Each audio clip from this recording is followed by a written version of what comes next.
Yo, yo, yo. Welcome to the Hotbox. I am your host, Dio. I got a bunch of green sugar crumble and some pre-rolls. I know you're quarantined, feeling mean with your people, but please don't beat them kids. They mean you know evil. Yeah, that's easier said than done. Another couple weeks, I'm gonna choke my son. This little nigga wildin', basking in this. He ain't really that bad, just always asking for shit. Can I have another snack? He's messy and yells, always knocking on my door, asking what does that smell when I'm high. This corona shit sucks. Trump knew about the shit for 6 months. What are we doing here, America? Are we really gonna re-elect a person that's gonna kill half of us?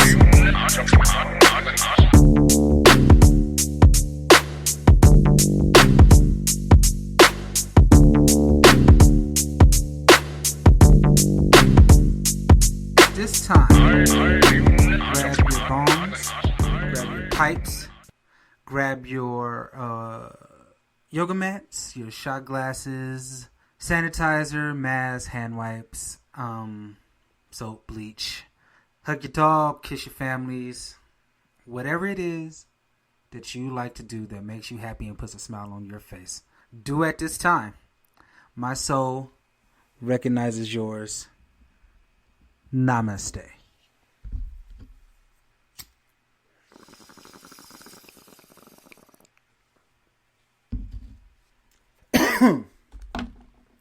Oh man. My apologies. Okay.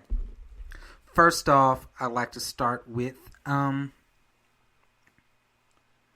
please, once this virus is over, check out my friend's tattoo shop called Heroin Parlor. She's really good. You can check her out. I think I'm going to get a tattoo this year. Fuck it. YOLO, right? In the midst of this virus. Oh, yeah. And if you go to her shop, mention Hotbox the Podcast, you will get 15% off of your tattoo. Okay? Go get a fucking tattoo. She's the best. Anyway. I'm getting a tattoo today. I don't know what not today, but this year, for sure. Whenever Miss Rona decides to stop fucking with us, I'm going to get a tattoo. I don't know. People, chime in, leave messages, and tell me what I should get. Right now, for me, it's probably going to be something Buddhist. Might get Namaste, might get Namaste, might get my son's birthday. But I'm getting a tattoo.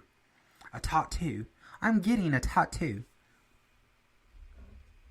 It's fucking right. Getting a tattoo. I'm going crazy in this stay-at-home shelter thing, practicing accents and shit. So yeah, this episode we're going to have a lot of smoke breaks. Because what else you got to do? You're in the house. Ain't got shit to do, Craig. Got to stimulate your mind. So, like I said, get everything out. Whatever your vice is, get it out today. Nobody is following virus protocol. No, that's not true. They say the pollution's getting better, but I still keep hearing people are going to parties. People are just going to church. That's a big one. There's no difference between going to church and going to a party. I guess the religious people think God will keep them safe from the virus. I believe God is a firm believer in science, because technically he made it right. Before I get on that tangent, I'd like to apologize to the religious community. I'm not sure if it was last episode, but I know for sure on my various social media outlets, I've been going hard on y'all. And I'd like to say, formally apologize. I'm sorry. In these times, everybody needs something to hold on to.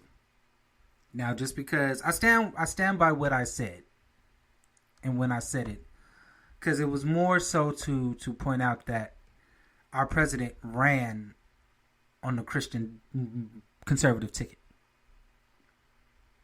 And by all accounts, he is not that. His base is not that. There's nothing Christian about Trump. And then it got me to thinking, why are we so horrible to each other? And then I got to thinking, isn't religion supposed to stop that? Isn't that the point of it? So if you're following these religious ways, how are you demonizing gay people and just being mean and rude and nasty? And then somebody pointed out to me that you're doing all the same things that they're doing. While I disagree, because I'm fighting for people, I'm not fighting for an imaginary person in the sky. I do feel as though your opinion is your opinion, and I need to be aware of that. Like, I have my opinion. It just so happens at that point, I was lashing out myself because this virus has fucked up my anxiety. And when I see people going out and still going to church, I'm like, what the fuck is wrong with y'all?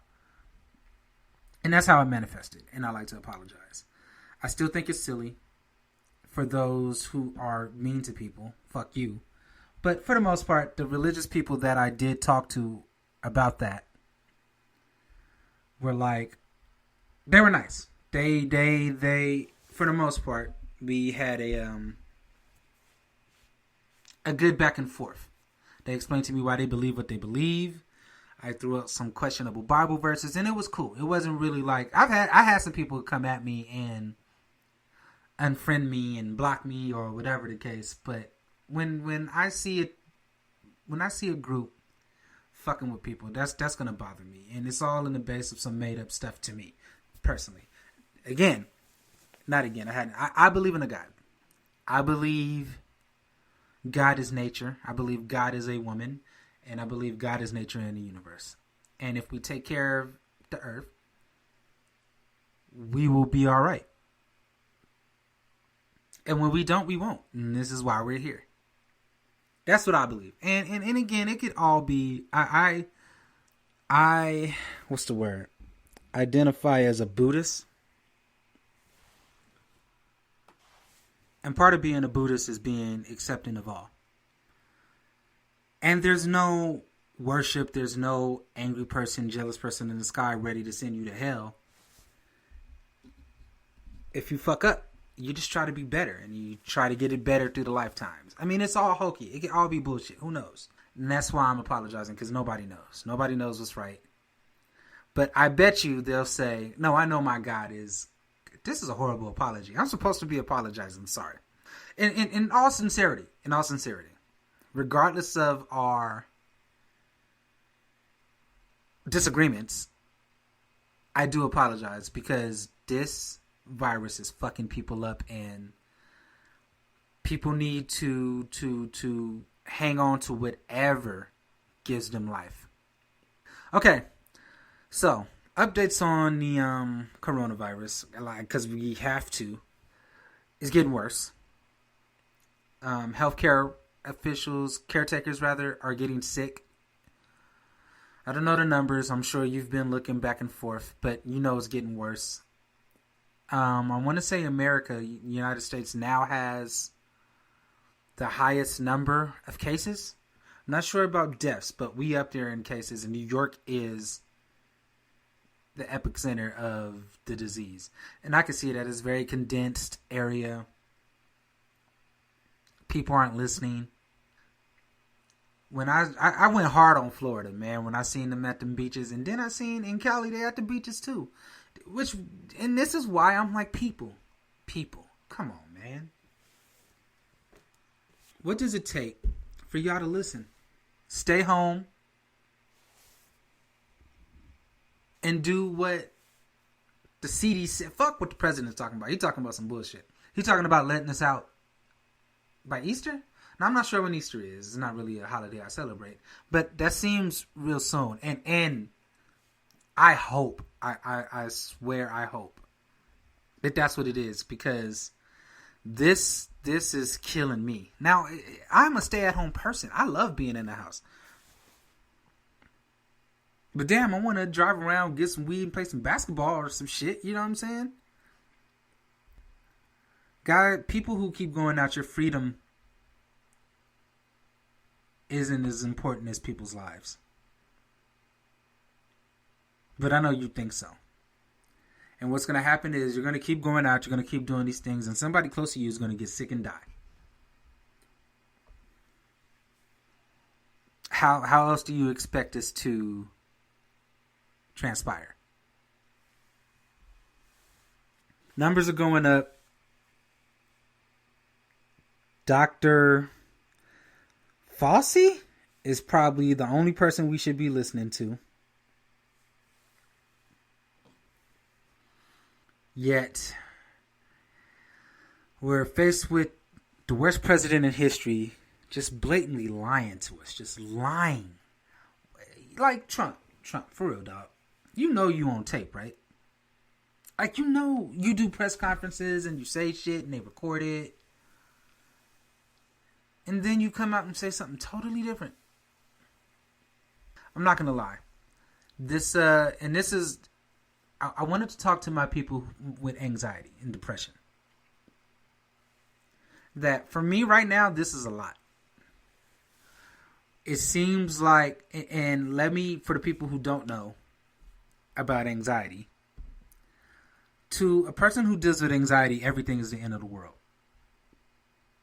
It doesn't matter. An awkward social interaction, the threat of being fired, and as well the threat of being sick, threat of dying. Like it revs us up. For me personally, I speak for myself.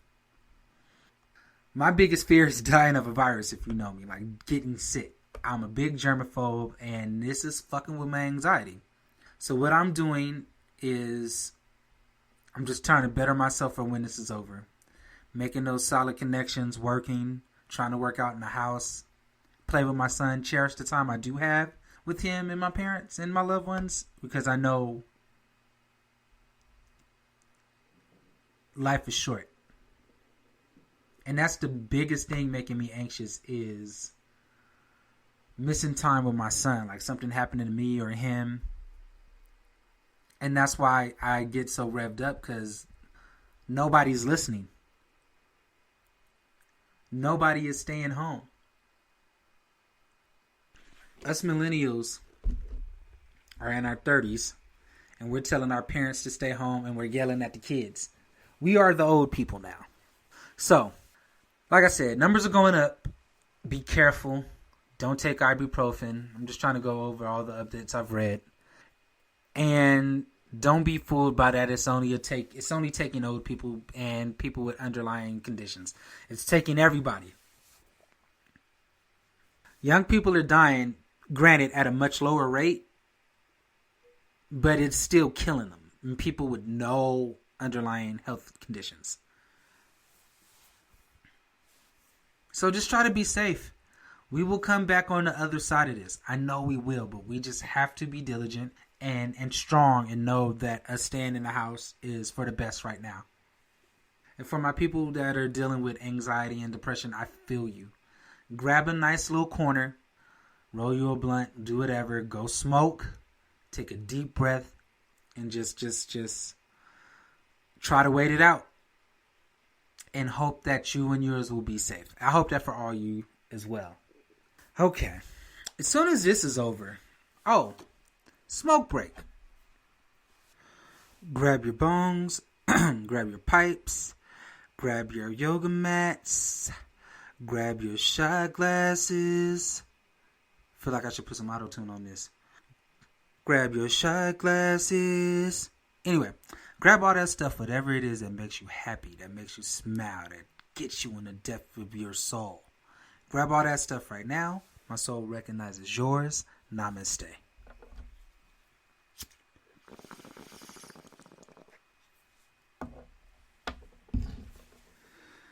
I tell you, there is no better combination than weed and water. Mary Jane and H2O. Greatest couple ever, next to chocolate and peanut butter. Anyway, when this is over, I'm throwing a big ass party. Like, Oprah's gonna be there. Her friend Dogface is gonna be there. Sorry. Gail will be there.